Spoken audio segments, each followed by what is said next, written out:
नमस्कार, ग्लोबल न्यूजमा स्वागत छ। म उषा काफले। नमस्कार, म वसुधा केसी। सुरुमा हेडलाइन्स।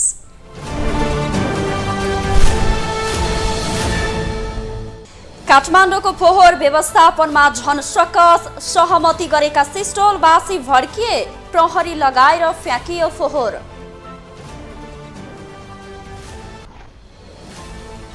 सवारी साधनमा इम्बोस नम्बर जडान सम्बन्धी निर्णयमा पछि हट्यो सरकार। मूल्य र अनावश्यक दबावप्रति संसददेखि सडकसम्म विरोध। आफूमाथिको कारबाही सिफारिस विरुद्ध एमालेका अरू नेता बोल्न थालेपछि भुषाललाई राहत, अध्यक्ष पछि हट्ने संकेत। भूपयोग नियमावली 2079 राजपत्रमा प्रकाशन, किता काठमा कडाई, काठमाडौँमा 4 आना भन्दा कम किनबेच गर्न नपाइने। र आइसिसी अन्डर 19 महिला टी20 विश्वकप खेल्ने नेपालको बाटो बन्द, छनौटमा आज थाइल्याण्डसँग पराजित।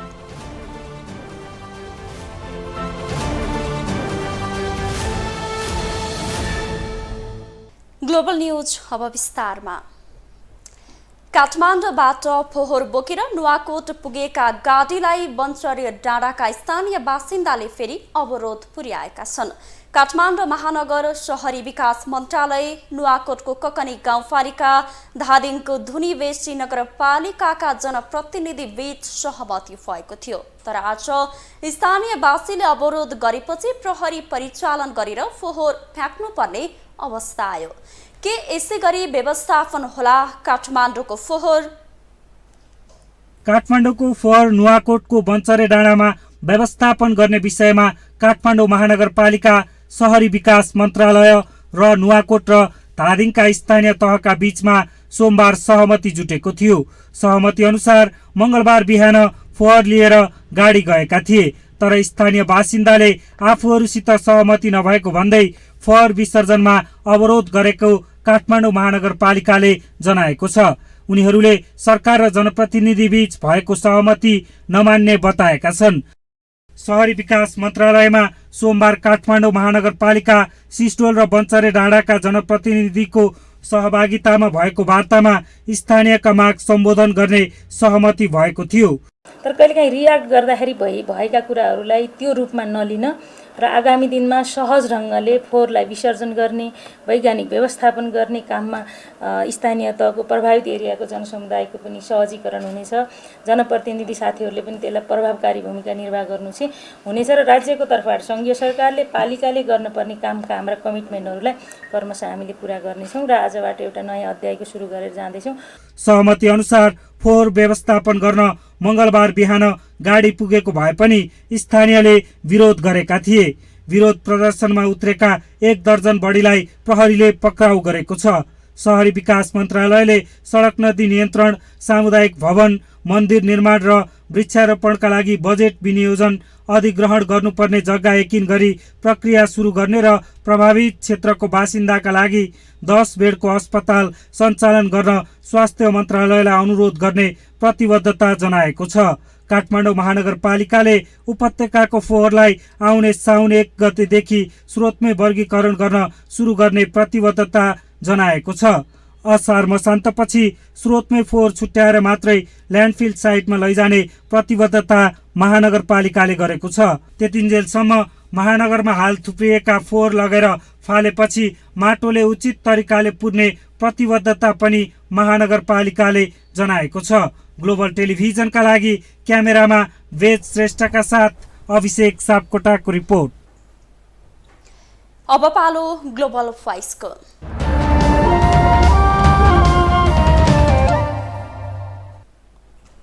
हिजो मात्रै सिस्डोलवासी र काठमाडौँ महानगरपालिका बीच फोहोर व्यवस्थापन सम्बन्धी सहमति भयो। बिहान फोहोर बोकेर गएका गाडीलाई सिस्डोलवासीले अवरोध गरे। यसै सन्दर्भमा ग्लोबल भोइसमा आज हामीले सर्वसाधारणलाई सोधेका छौँ, फोहोरमा भइरहेको राजनीतिलाई कसरी हेर्नु भएको छ? फोहोरमा राजनीति गर्ने भन्ने ज्यादै नराम्रो कुरा हो हैन। फोहोरमा चाहिँ राजनीति गर्न नहुने। अब यो यस्तो नेताहरू नि ठिक छैन भन्ने लागिरहेछ क्या मलाई।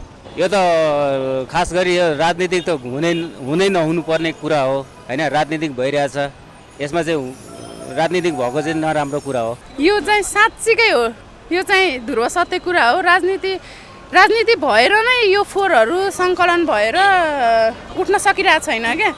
यसमा चाहिँ राजनीति हुनु भएन होइन। हामी जनताहरूको माग पुरा हुनु पर्यो, फोहोर छिटोभन्दा छिटो व्यवस्थापन हुनु पर्यो। यो चाहिँ अब हाम्रो अवेरनेस चाहिँ पब्लिककै चाहिँ अवेरनेसमा कमी हो पहिलो कुरो।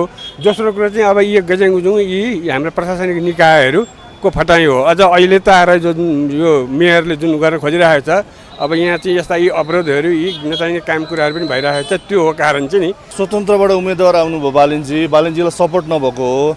अब सम्पूर्ण नेपालीको सपोर्ट भए पनि राजनीतिक दलहरूले चाहिँ के गर्न खोजेको भन्दाखेरि उनीहरूकै कोही मान्छे भएर मात्रै सक्षम हुनसक्छ, बालिन शाहले गर्न सक्दैन भन्ने कुरा देखाउन खोजिरहेछन्। अब भ्रष्ट नेतालाई अब म एउटाले भनेर त होइन, सबैजना मिलेर यस्तो नहोस् भन्नुपर्छ। 2 महिना हुन लाग्यो फोहोर नउठेको मेरो घरमा नि गनाएर बस्छ पनि छैन। अहिले त मेयर आएर उठाएन भनेर कराएका छन्। त्यो पुरानो मेयर छँदैमा अघिल्लो 2 महिना भइसक्यो फोहोर नउठेको। त्यो 2 महिना अगाडि त अस्तित्व कार्यकालमा रहेको मेयरले त उठाउन थलाउनु पर्छ नि त। राजनीतिक भइरहेको जस्तो लागिरहेछ मलाई र यसमा चाहिँ चाँडोभन्दा चाँडो सरकारले अलि ध्यान र अलि चाँडोभन्दा चाँडो यो गर्नुपर्छ। फोहोरमा त हुनै भएन नि। यो त अब अहिले कोरोना महामारी पनि वास्तवमा फोहोरकै कारणले होइन। धेरै छ नि त। कोरोना मात्र नभएर भोलिको दिनमा धेरै रोगहरू निम्तिन सक्छ होइन। अब फोहोरको व्यवस्थापन चाहिँ गर्नुपर्छ। यो तपाईँले सही कुरो भन्नुभयो, यो राजनीति नै हो। सबैले राजनीति गरेका छन् फोहोरमा होइन। अब यसलाई व्यवस्थापन गर्ने अलिक वैज्ञानिक ढङ्गले व्यवस्थापन गर्नेतिर लाग्नुपर्छ। यो सधैँभरिको कचलो किचलो गरेर हुँदैन। सबै अहिले निर्वाचित प्रतिनिधिहरू सबैको जिम्मेवारी छ यसलाई व्यवस्थापन गर्ने। चौतर्फी आलोचनापछि असार मसान्तसम्म बागमती र गण्डकी प्रदेश सबै सवारी साधनमा इम्पोस्ट नम्बर प्लेट जडान गर्नुपर्ने निर्णयबाट पछि हटेको छ। यसअघि सबै सवारी साधनमा अनिवार्य इम्पोस्ट नम्बर प्लेट जडान गर्नुपर्ने निर्णयबाट पछि हट्दै अब गत मङ्सिरपछि दर्ता भएका सवारी साधनमा मात्रै अनिवार्य व्यवस्था गरेको हो। जेठ 20 गते यातायात विभागले सरकारको निर्देशनमा सूचना जारी गर्दै बागमती र गण्डकीमा आगामी साउन 1 गतेसम्म सबै सवारी साधनमा इम्पोस्ट नम्बर प्लेट अनिवार्य गर्नुपर्ने सूचना प्रकाशित गरेपछि तीव्र आलोचना भएको थियो, जुन विषयले संसदमा समेत प्रवेश पाएको थियो। चर्को आलोचनाका बीच यातायात व्यवस्था विभागले निर्णय सच्याउँदै गत मङ्सिरसम्मका नयाँ सवारी साधनमा इम्पोस्ट नम्बर प्लेट अनिवार्य गरेको बताएको छ। आगामी साउन 1 गतेबाट हामीले अनुगमन गर्दाखेरि 2078 साल मङ्सिर कार्तिक 22 गतेको राजपत्रको सूचना बमोजिम 2078 मङ्सिर 1 गते पछाडि नयाँ दर्ता भएका सवारी साधन, 2078 फागुन 1 गते पछाडि नामसारी भएका सवारी साधन र 2079 जेठ 1 गतेबाट पछाडि नवीकरण भएका सवारी साधनहरूमा इम्पोस्ट नम्बर प्लेट जडान भएको छ कि छैन भनेर अनुगमन गर्ने भनिएको हो। यसको अर्थ 2079 साउन 1 गतेबाट बिहान सबै सवारी साधनमा इम्पोस्ट नम्बर प्लेट अथवा 25 लाख सवारी साधनमा इम्पोस्ट नम्बर प्लेट लगाइसक्ने भनिएको होइन। यो कुरा म यहाँ स्पष्ट गर्न चाहन्छु। त्यसैले इम्पोस्ट नम्बर प्लेटको यो रेगुलर चाहिँ जुन सेड्युल हो, नियमित जुन कार्यतालिका हो, त्यो नियमित कार्यतालिकामा जसको लागि चाहिँ यो अनिवार्य गरिएको थियो उहाँहरूले इम्पोस्ट नम्बर प्लेट जडान गर्नुभएको छ कि छैन भनेर चाहिँ हामीले अनुगमन गर्ने भनिएको हो। त्यसैले साउन 1 गते भित्रमा सबै भेहिकलमा इम्पोस्ट नम्बर प्लेट लगाइसक्ने भनिएको होइन। सर्वसाधारणको चर्को विरोधका बीच संसदमा समेत इम्पोस्ट नम्बर प्लेट जडान गर्नुपर्ने सरकारको निर्देशनको सांसदहरूले समेत आलोचना गरेका छन्। सांसद गगन कुमार थापाले आफ्नै दलको सरकारको आलोचना गर्दै मन्त्रीलाई हपारेका छन्। तयार गर्नुपर्ने पूर्वाधार तयार गरेको छैन। जुन प्रदेशमा गर्ने भनेको छ कुनै प्रदेशमा हत्तो पत्तै छैन र यसले राष्ट्रिय सुरक्षाको लागि यसले मद्दत गर्छ भनेर भन्दै गर्दा त्यो राष्ट्रिय सुरक्षाको लागि खर्च गर्ने केही जिम्मेवारी राज्यको पनि होला नि त। यत्रो महँगो छिमेकी भारतसँग तुलना गर्यो, अरू देशसँग तुलना गर्यो भने 5 गुणा 6 गुणा बढी पैसा लिएर त्यो पनि 1 गतेभित्र गर्ने भए गर, नभएदेखि देखाइदिन्छु भनेर जसरी धम्की दिएको छ, धम्कीको यो भाषा गलत छ। यसलाई खारेज गर्नु। त्यस्तै आफ्नो भनाइ राख्दै सांसद डाक्टर भीमरावले सरकारले जबरजस्त रूपमा नागरिकलाई इम्पोस्ट नम्बर प्लेट जडान गर्न दिएको धम्कीको भर्त्सना गर्दै सरकार र मन्त्रालयले आर्थिक चलखेल गरेको आरोप समेत लगाएका छन्। हाम्रो देशमा जुन यो गाडीमा नम्बर प्लेट राख्ने कुरा छ, के नेपाल सरकारले जति बेला यो ठेक्का लगाइयो, त्यो ठेक्का लगाउँदाखेरि एक त जसलाई ठेक्का दियो त्यो ठेकेदार नै कालो सूचीमा, विश्व ब्याङ्कले कालो सूचीमा राखेको कम्पनी छ। त्यो बेला र अहिलेको त्यो रकम हेरौँ, झन्डै त्यसमा 3-4 अरब रुपियाँको त त्यसमा घोटाला हुने जस्तो देखिन्छ। अहिले करिब 4000 गाडीहरूलाई त्यो प्लेट दिइएकोमा 1500 को त एक वर्षमै त्यो प्लेट काम नलाग्ने भयो भनेर समाचार माध्यममा पढ्नमा आएको छ। त्यो देखिन्छ, त्यहाँ तथ्य अगाडि त्यसरी देखिन्छ। अब त्यसमा जुन हाम्रो देशभरि जुन नम्बर प्लेट राखिन्थ्यो त्यसमा हाम्रो संविधानको धारा 7 बमोजिम देवनागरी लिपिमा नेपाली भाषा सरकारी कामकाजको भाषा हुने भने त्यो त सरकारले निर्णय गर्दा नेपाली भाषाको प्रयोग गर्नुपर्ने होइन र। यातायात विभागले आफ्नो सम्झौता अनुसार सवारीमा इम्पोस्ट नम्बर प्लेट जडान गर्न दिएको समय 15 महिना बाँकी रहेको भन्दै 25 लाख सवारीमा यस्ता प्लेट जडान गर्ने स्पष्ट पारेको छ। 2078 कार्तिकको सूचना अनुसार तत्कालीन अवस्थामा नामटुङ्गो लागिसकेका बागमती, गण्डकी, लुम्बिनी, कर्णाली र सुदूरपश्चिम गरी 5 प्रदेशमा 2078 मङ्सिर 1 गतेबाट नयाँ दर्ता हुने सवारीमा, 2078 फागुन 1 गतेबाट नामसारी गरिएका सवारी साधनमा र 2079 जेठ 1 गतेबाट नवीकरण गरिने सवारी साधनमा अनिवार्य रूपमा इम्पोस्ट नम्बर प्लेट जडान गर्नुपर्ने उल्लेख गर्दै विभागले निर्देशन दिएको हो। सवारी साधनमा इम्पोस्ट नम्बर प्लेट जडान गर्नुपर्ने व्यवस्था अव्यावहारिक भन्दै राष्ट्रिय युवा सङ्घ नेपालले विरोध प्रदर्शन गरेको छ। राष्ट्रिय युवा सङ्घ नेपालले मंगलबार नयाँ बानेश्वर स्थित यातायात व्यवस्था विभागमा सवारी साधनमा इम्पोस्ट नम्बर प्लेट अनिवार्य र यसको अस्वाभाविक मूल्यको विरोधमा विरोध प्रदर्शन गरेको हो। सङ्घले इम्पोस्ट नम्बर प्लेट जडानमा अरबौंको स्वार्थ लुकेको जनाएको छ। यसको योजना बाहिरबाट बनेको होइन, शेरबहादुर देउवाको निवास गुणानील कन्टैबाट र प्रधानमन्त्री निवास बालुवाटारबाटै बनेको योजना हो यो। र त्यो योजना अनुसार सेटिङका आधारमा अहिले 1 महिनाभित्र सबै जनतालाई इम्पोस्ट प्लेट राख्न अनिवार्य गरिएको छ। इम्पोस्ट नम्बर प्लेट जडानमा अरबौंको स्वार्थ लुकेको भन्दै युवा सङ्घले अख्तियार दुरुपयोग अनुसन्धान आयोगमा छानबिनका लागि लिखित उजुरी दिएको बताएको छ।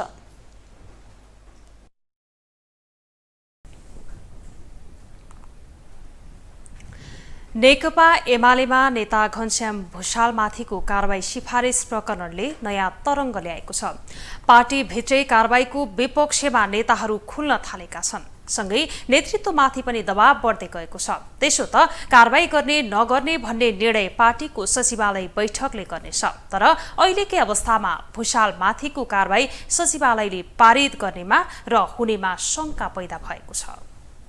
नेकपा एमालेका स्थायी कमिटी सदस्य घनश्याम भुषालमाथि एमाले अनुशासन आयोगको कारबाहीको डण्डा एमालेलाई नै भारी पर्ने देखिएको छ। पार्टी अध्यक्ष केपी शर्मा ओलीको आलोचना गरेको भन्दै भुषालमाथि आयोगको कारबाही सिफारिसले एमालेमा हलचल मात्रै मचाएको छैन, कारबाही सिफारिस अर्थहीन रहेको भन्दै एमालेका नेता कार्यकर्ताहरू नै सिफारिसको विरुद्धमा अभिव्यक्ति दिइरहेका छन्। सिफारिस चाहिँ अङ्ग पुर्याएर गरे जस्तो देखिँदैन, अब गरिहाल्नु पर्ने पनि देखिँदैन। हामी यस्तो चिजमा अल्झिनु पर्ने होइन। अब राष्ट्रिय चुनावको तयारीमा लाग्नुपर्ने बेला। अब अहिले नत्र भने तलसम्म यो चाहिँ अनेक खालका कुरा उठ्छ नि त। निर्वाचन एक ठाउँ मात्र होइन, अब तुलनात्मक रूपमा ठिक हो। अब के भयो, गठबन्धनका चाहिँ मनोविज्ञानै हो हेर्नुहोस् न, गठबन्धनको मनोविज्ञान हो र त्यो मनोविज्ञानमा हामीले विन ओभर गर्दा हामी 300+ जित्ने हाम्रो तयारी नै हो। त्यसमा हामी 89 सिट चाहिँ हामीले कम गऱ्यौँ अघिल्लो भन्दा। निर्वाचन धेरै नेगेटिभ पनि होइन, जनमत हामीलाई पक्षमै छ। त्यसो त कारबाही सिफारिस नितान्त आयोगको आफ्नो निर्णय मात्रै हो। आयोगले उजुरी र अध्ययनका आधारमा कारबाहीको सिफारिस गरेको भए पनि भुषालमाथि कारबाहीको निर्णय भने सुरुमा एमाले केन्द्रीय सचिवालय कमिटीले गर्नुपर्ने हुन्छ। त्यसको लागि 19 सदस्य रहेको सचिवालयमा 10 जना पक्ष वा विपक्षमा सदस्यहरू रहनुपर्ने हुन्छ। केन्द्रीय सचिवालयको बैठकमा बहुमत सदस्य पक्षमा रहे भने मात्रै भुषालमाथिको कारबाही प्रक्रिया अगाडि बढ्छ। तर अहिले जसरी एमालेमा भुषालको पक्षमा नेताहरू खुलिरहेका छन् त्यो हिसाबमा उनीमाथिको कारबाही सिफारिस बैठकमा पारित हुने सम्भावना भने कम छ। यति बेला नेकपा एमाले अनि एकताबद्ध भएर अगाडि जानुपर्छ र नेकपा एमालेका भएका कमी कमजोरीहरू जे जे छन् त्यसलाई हामीले आत्मसमीक्षा गरेर अनि ठन्डा दिमागले समीक्षा गरेर अगाडि बढ्नुपर्छ। यो पार्टी आन्तरिक सुदृढ बेगर अनि पार्टी बलियो बन्न सक्दैन र हामी आवेगिक उत्तेजनामा होइन, कोही पनि व्यक्ति वा कोही पनि हामी त्यो आउनु हुँदैन र पार्टीलाई एक ढिक्का बनाएर जानुपर्छ र यति बेला चौतर्फी ढङ्गले नेकपा एमालेमाथि आक्रमण छ। देशी विदेशी सबै खालका प्रतिक्रियावादी शक्तिहरूले आक्रमण गरेका छन् र यी कुराहरूलाई हामी बुझेनौँ भनेदेखि हामीले तिनीहरूलाई सहयोग गरेको भन्ने ठहर्छ। नेकपा एमालेका नेता डाक्टर भीमबहादुर रावल त खुलेरै भुषालको पक्षमा उभिएका मात्रै छैनन्, विगतको संस्थागत रूपमै समीक्षा नगरे आगामी चुनावमा झन ठुलो पराजय भोग्न बाध्य हुने संकेत पनि दिएका छन्। डाक्टर रावल पनि एमालेमा ओलीको कार्यशैली प्रतिको कट्टर विरोधी हुन्। एमालेमा खैला बैला मच्चाएको भुषाल काण्डले नेतृत्वमा थप दबाव बढाएको छ। कुनै पनि चिज कमिटीमा छलफल हुन्छ, यदि कुनै विषय हो भने कमिटीमा आउँछ, छलफल हुन्छ, कमिटीले निर्णय गर्छ। बाहिर जसरी त्यो हेभोक भइरहेको सुन्छु नि मैले, म न्युजहरू हेर्छु, पढ्छु, मलाई नै अचम्म लागेको छ। केही इस्यु कुनै व्यक्ति विशेषको, कुनै निर्णय विशेषको, कुनै बोली विशेषको छ भने पनि कमिटीको आन्तरिक एजेन्डा हो यो, बाहिर पब्लिक कन्जम्सनको विषय होइन नि हो। भुषालमाथिको कारबाही सिफारिस पास भए नभए पनि यो प्रकरणले भुषालको भने राजनीतिक उचाइ बढाएको छ। 10औं महाधिवेशनबाट पराजित भुषाल मूलत त्यसपछि राजनीतिक छायामा परेका थिए, तर यो प्रकरणले उनको राजनीतिक उचाइ मात्रै बढ्ने होइन कि एमालेमा अर्को गुट बन्ने पनि सम्भावना बढेको छ।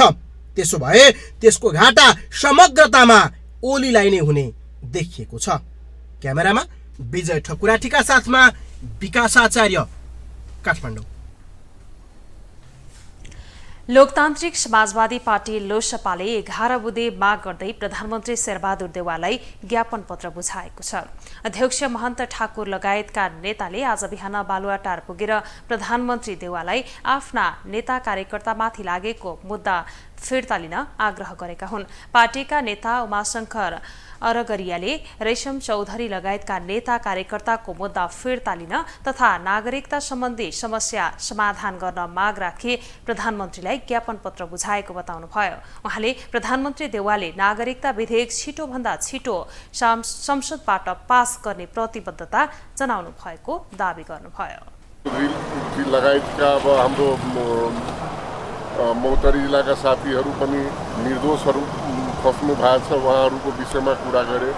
अहिले जल्दो बल्दो किसानको समस्यामाथि मल खाद अविलम्ब उपलब्ध गराउनको लागि हामी माग गरेका छौँ। यस्तै अब अहिले भूमिको जुन समस्याहरू भएछ, भूमिहीनहरूको, मधेसी, थारू, आदिवासी जनजाति, शिल्पी समुदाय समेतलाई समेटेर अगाडि बढाउनको लागि हामीले प्रधानमन्त्रीजीलाई आज ज्ञापन पत्र बुझाएको छ। लोकसभाले जनसङ्ख्याको आधारमा स्थानीय निकाय, प्रदेशसभा र संघीय संसदमा प्रतिनिधित्वको व्यवस्था गर्न जनघनत्वको आधारमा समतामूलक बजेट वितरण गर्न माग गरेको छ। यस्तै विगतमा संयुक्त लोकतान्त्रिक मधेसी मोर्चासँग गरिएका सम्झौता लागू गर्न पनि माग गरेको छ।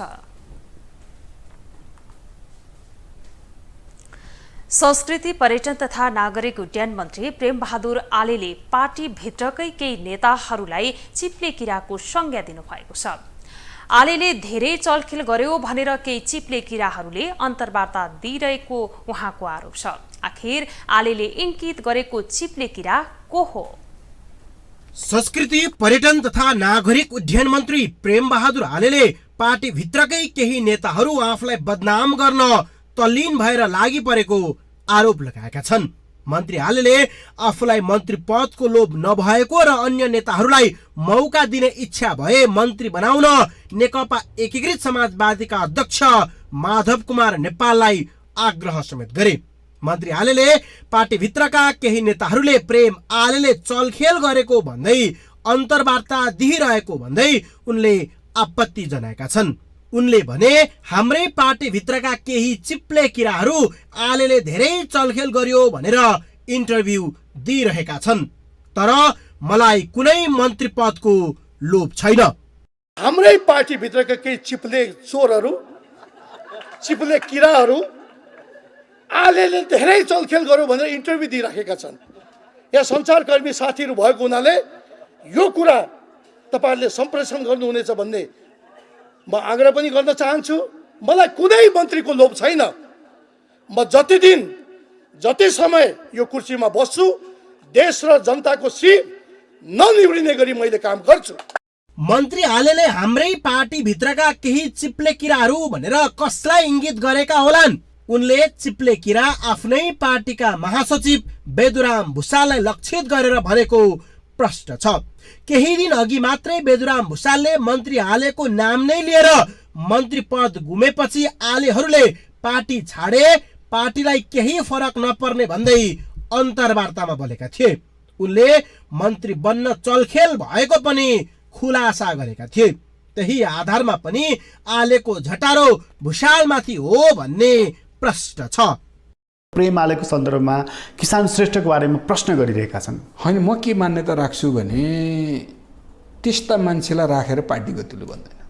यदि त्यस्तै नै कुरा हो भने पद पाउँदा बस्ने नत्र नबस्ने नै कुरा हो भने त्यो हामीले जसरी यो चाहिँ नयाँ ढङ्गले कम्युनिस्ट पार्टीलाई एउटा क्रान्तिकारी पार्टीकै रूपमा चाहिँ अगाडि बढाउनका निम्ति भनेर विद्रोह गऱ्यौँ, त्यो विद्रोहसँग त्यसको कुनै साइनो सम्बन्ध हुँदैन। तर मङ्गलबार मन्त्री आलेले मन्त्री पदमा आफूलाई कुनै लोभ नभएको बताइरहँदा सोमबारको उनको मन्त्री पद जोगाउन भएको दौडधुप र सक्रियता हेर्न लायक थियो। मन्त्री पद जोगाउन आलेले पार्टीमा विद्रोहको चेतावनी दिनेदेखि प्रधानमन्त्री शेरबहादुर देउबा, पार्टी अध्यक्ष माधव कुमार नेपाल र अन्य सत्ता साझेदार दलका शीर्ष नेताहरूलाई भेट गरेका थिए। उनैको सक्रियताले मन्त्री पद थमौती भएको पनि चर्चा छ। तर यो चाहिँ हो समाजवादीकै मन्त्रीहरूले आफ्नै दलको निर्णयलाई उल्ट्याइदिएका छन्। यसले राजनीतिमा महत्त्वपूर्ण अर्थ लाग्छ। सधैँ नै नीति, विधि, पद्धति र पार्टी निर्णय मान्नुपर्ने वकालत गर्ने माधव कुमार नेपाललाई यस घटनाले दह्रो झापड भने हानेको छ। उनी आफै अध्यक्ष रहेर गरेको निर्णय आफ्नै सांसदले नमान्दा नेपाललाई नैतिक सङ्कट पैदा भएको छ। क्यामेरामा राजु थापाका साथमा विकास आचार्य, काठमाडौँ। ग्लोबल न्यूजमा अब एकैछिन ब्रेक।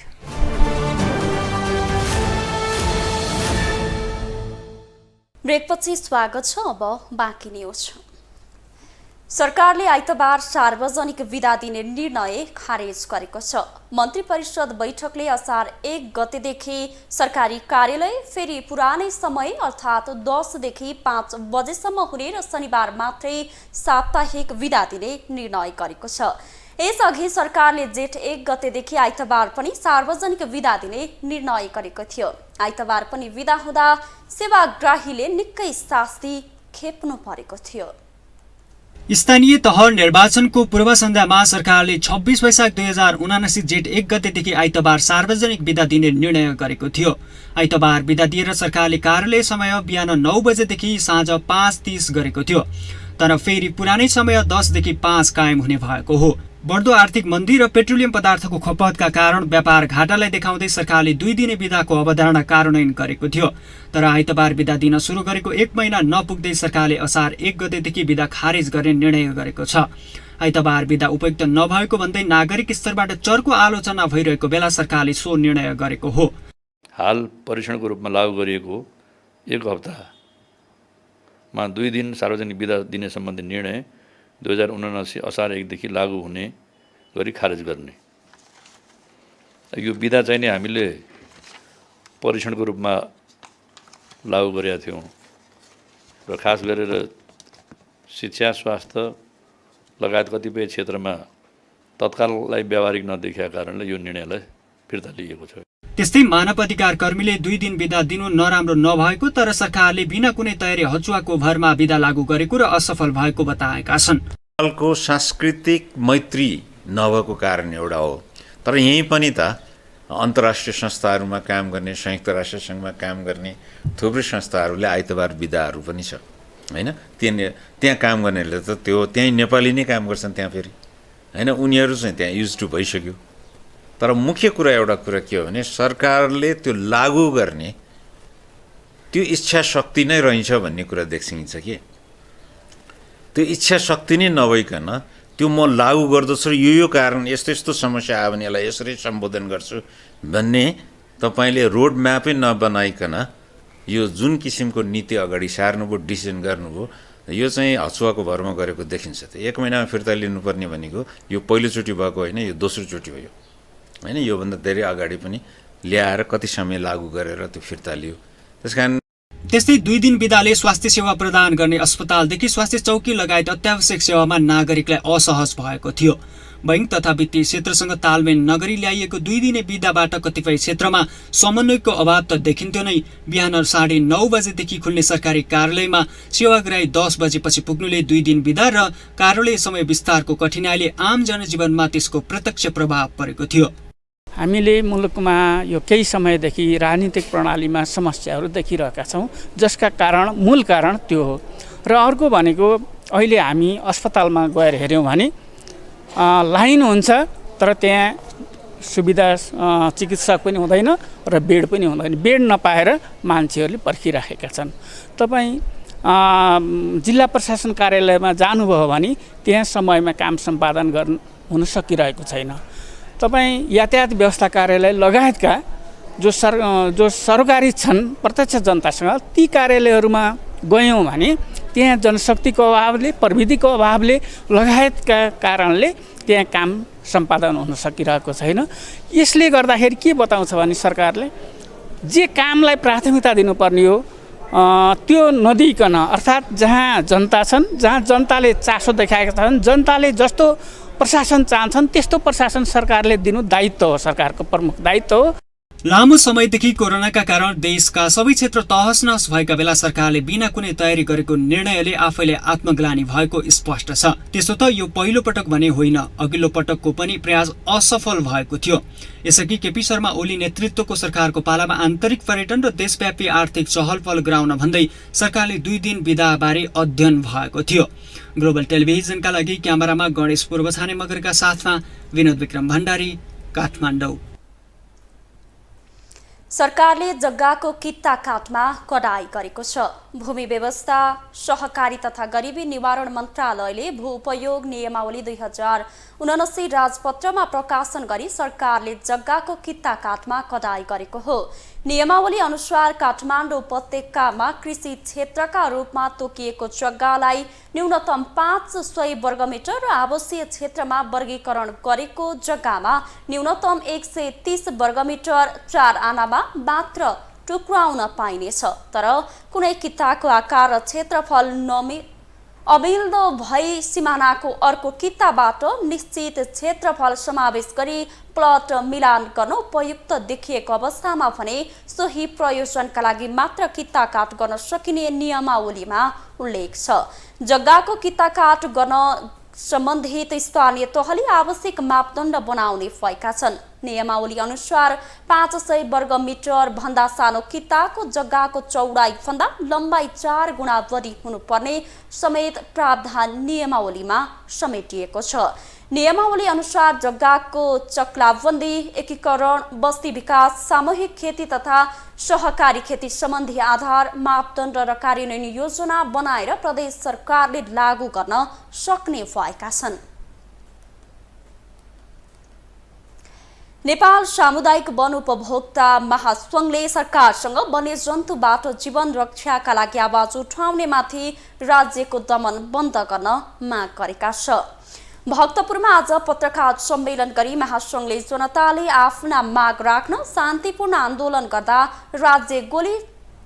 राज्यले गोली चलाउनु मौलिक अधिकारमाथिको हस्तक्षेप भएको बताएको छ। पत्रकार सम्मेलनमा महासंघकी अध्यक्ष भारती पाठकले बर्दिया जिल्लाको राष्ट्रिय निकुञ्ज क्षेत्रमा वन्यजन्तुको आतंक रोक्न शान्तिपूर्ण आन्दोलन गर्ने उपभोक्ता समूहमाथि गोली चलाएर मानव अधिकारको चरम उल्लङ्घन गरेको बताउनुभयो। उहाँले वन्यजन्तुबाट प्रभावित र आन्दोलनरत समूहलाई तत्काल वार्ता गरी समस्याको समाधान गर्न माग गर्नुभयो। जुन प्रहरी प्रशासनले चाहिँ एकदम अन्योल अवस्थामा चाहिँ कुनै पनि हिसाबले त्यहाँका शान्तिपूर्ण आन्दोलनमा उत्रिएका स्थानीय जनताहरूले त्यस्तो खालको अप्रिय कुनै पनि घटनाहरू नगरेको अवस्थामा अन्नधुन्द चाहिँ उहाँहरूको टाउकोमा गोली लागेको छ। समुदायको आन्दोलनमा भइरहेको प्रहरी हस्तक्षेप तत्काल रोक्नको लागि र मानव अधिकार सम्मान गर्नको लागि नेपाल सरकार, प्रदेश सरकार र बर्दिया जिल्ला प्रशासन कार्यालय समक्ष हामीले हार्दिक आग्रह गर्न चाहन्छौँ। अध्यक्ष पाठकले उहाँले सरकारले वन्यजन्तुको आक्रमणबाट घाइतेलाई क्षतिपूर्ति र रोजगारीको व्यवस्था गर्न माग पनि गर्नुभयो। उहाँले प्रहरीको गोली लागि ज्यान गुमाउने नवीना चौधरीको परिवारलाई क्षतिपूर्ति र रोजगारीको व्यवस्था गर्न, गोली चलाई सर्वसाधारणको हत्या गर्ने सुरक्षाकर्मीलाई कानुन अनुसार कारबाही गर्न सरकारसँग आग्रह गर्नुभयो।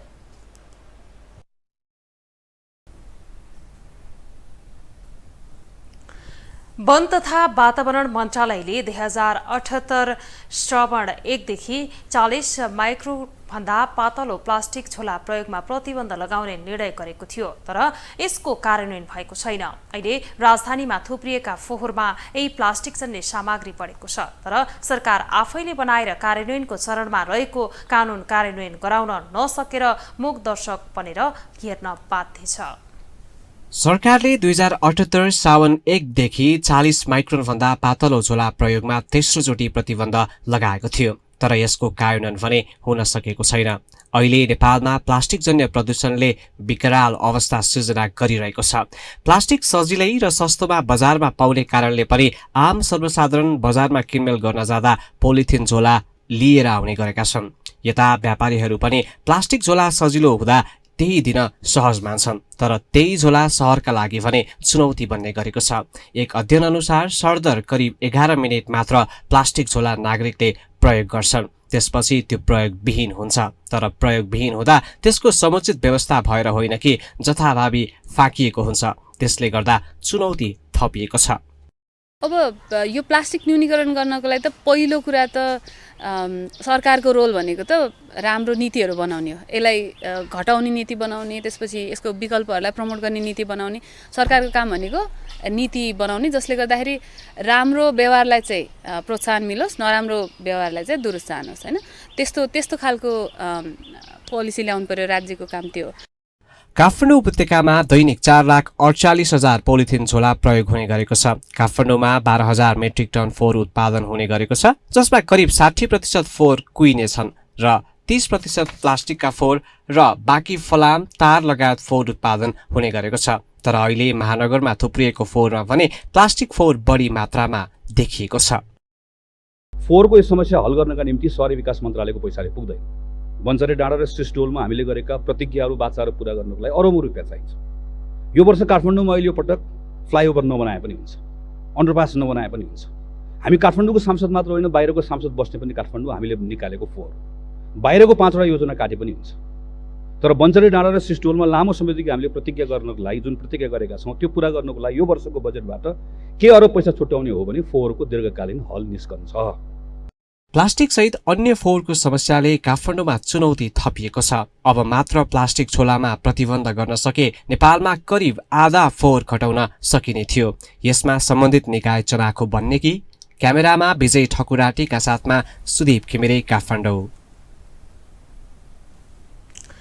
काठमाडौँको नागढुङ्गाबाट स्रोत नखुलेको नगद 3,89,13,720 रुपियाँ बरामद भएको छ।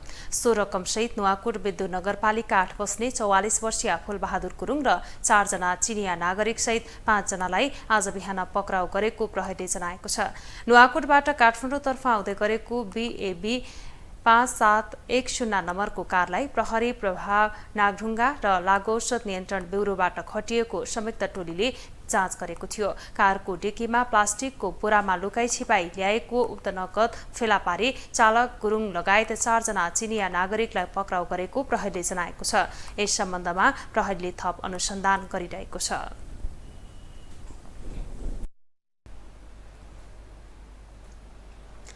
अब पालो इकोनोमिक न्यूजको।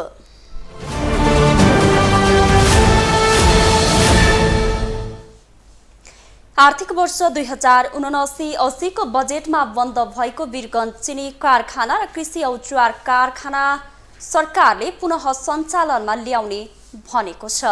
फेरि केही दिन अघि अर्थमन्त्री जनार्दन शर्माले वीरगञ्ज उद्योग वाणिज्य सङ्घको कार्यक्रममा चिनी मिलबारे आफ्नो प्रतिबद्धता गरेपछि 2 दशकदेखि बन्द रहेको वीरगञ्ज चिनी कारखाना पुनः सुचारू हुने खबरले स्थानीयवासी उत्साहित भएका छन्।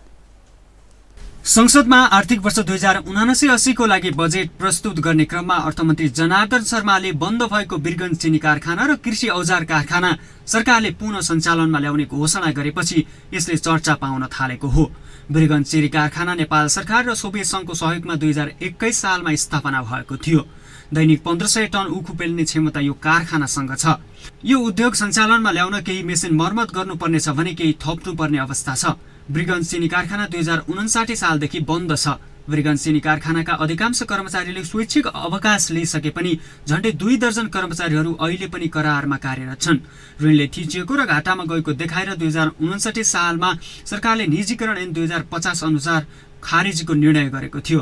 खारेज हुनुभन्दा करिब 10 वर्ष अगाडिसम्म चिनी कारखानाको आम्दानी उच्च थियो।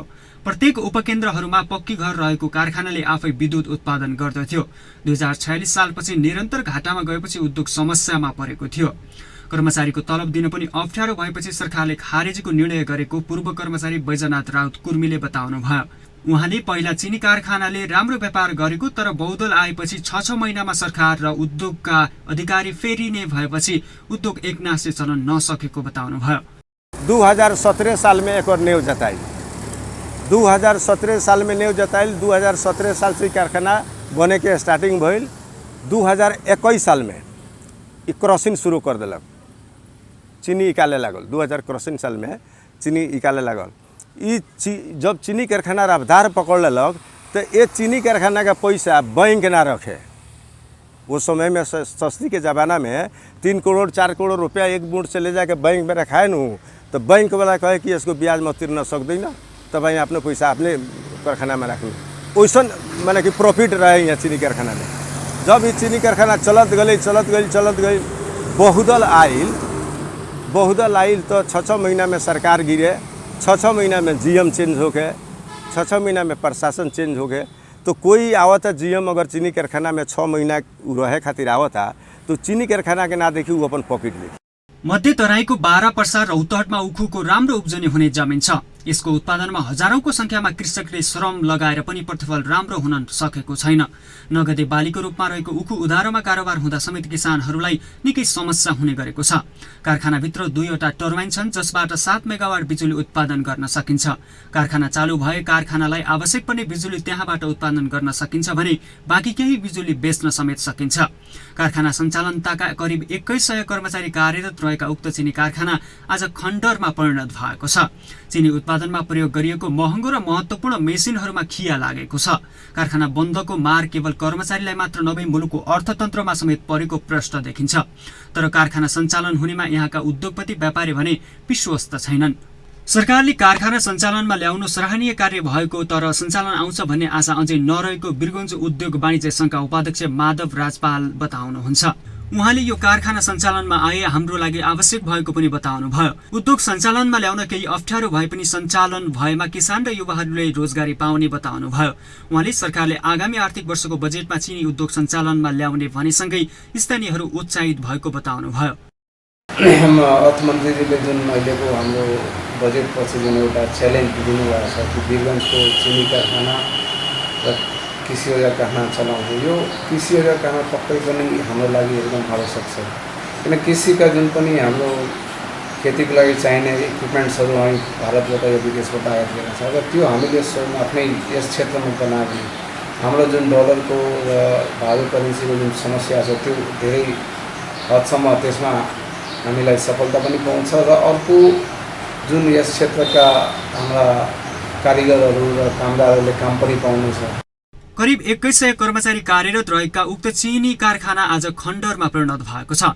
चिनी उत्पादनमा प्रयोग गरेको महँगो र महत्त्वपूर्ण मेसिनहरूमा खिया लागेको र कारखाना बन्दको मार केवल कर्मचारीलाई मात्र नभई मुलुकको अर्थतन्त्रमा समेत परेको पूर्व कर्मचारी अवधि किशोर सिंहले बताउनुभयो। अब यो कारखाना सुरुमा त सुरुको कुरा गर्ने हो भने यसको चाहिँ जुन स्टार्टिङ भयो त्यो बेलामा त 2100 साढे 2100सम्म कर्मचारी थिए। त्यसपछि अब 51 सालतिरको मैले जहाँसम्म प्रशासनको प्रमुख भएको नाताले मलाई याद छ 1800सम्म जनशक्ति थिए। सिजनल र पर्मानेन्ट गरेर त्यसपछि कर्मचारी शैक्षिक अनिवार्य योजना अनिवार्य अवकाश योजना लागू गरिसकेपछि जनशक्ति क्रमशः चाहिँ घट्दै गए र जुन कारखाना खारिज भयो 59 साल फाल्गुन 16 गते खारिज हुने मितिमा टोटल 924 जना कर्मचारी मात्र यहाँ कार्यरत चाहिँ थिए। सरकारले दृढ संकल्पका साथ वीरगञ्ज चिनी कारखाना सञ्चालनमा ल्याउन चाहे सम्भव रहेको उद्योगीहरू बताउँछन्। कारखानामा रहेका मेसिनहरू सुरक्षित हुँदा मर्मत सम्भार गरी सञ्चालनमा ल्याउन सकिने, तर खण्डरग्राउन्डका तारहरू भने फेर्नुपर्ने उनीहरूको भनाइ छ। प्रशस्त पूर्वाधार भएको र सामान्य लगानीबाट मिल सञ्चालन गर्न सकिए स्थानीय आय आर्जनसँगै चिनी आयातमा खर्चिने लाखौंको रकम स्वदेशमै रहनेछ। अब पालो स्पोर्ट्स न्यूजको।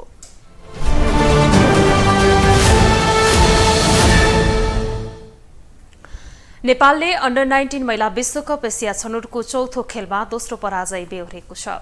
मलेसियाको युकेएल ओभलमा मंगलबार नेपाल थाइल्याण्डसँग 49 रनले पराजित भएको हो। यो हारसँगै नेपालको विश्वकपमा छनौट हुने सम्भावना सकिएको छ। अब नेपालले अन्तिम खेलमा बिहीबार मलेसिया विरुद्ध खेल्नेछ।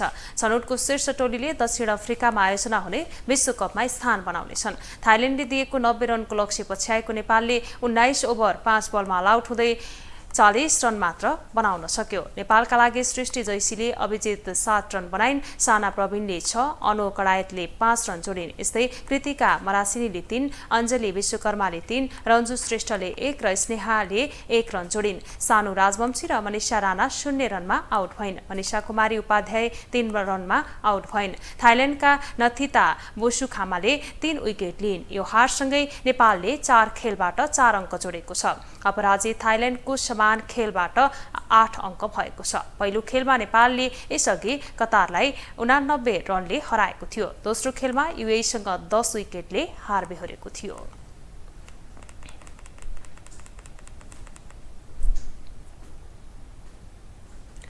ग्लोबल न्यूज अन्त्यमा अहिलेसम्मका हेडलाइन्स पुनः एकपटक।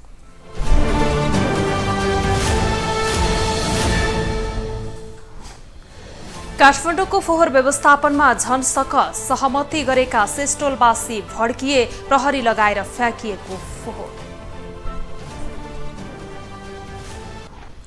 सवारी साधनमा इम्बोस नम्बर जडान सम्बन्धी निर्णयमा पछि हट्यो सरकार। मूल्य र अनावश्यक दबावप्रति संसददेखि सडकसम्म विरोध। आफूमाथिको कारबाही सिफारिस विरुद्ध एमालेका अरू नेता बोल्न थालेपछि भुसाललाई राहत, अध्यक्ष पछि हट्ने संकेत। भू उपयोग नियमावली 2079 राजपत्रमा प्रकाशित, कित्ता काठमा कडाई, काठमाडौँमा 4 आना भन्दा कम किनबेच गर्न नपाइने। र आइसिसी अन्डर 19 महिला T20 विश्वकप खेल्ने नेपालको बाटो बन्द, छनौटमा आज थाइल्याण्डसँग पराजित।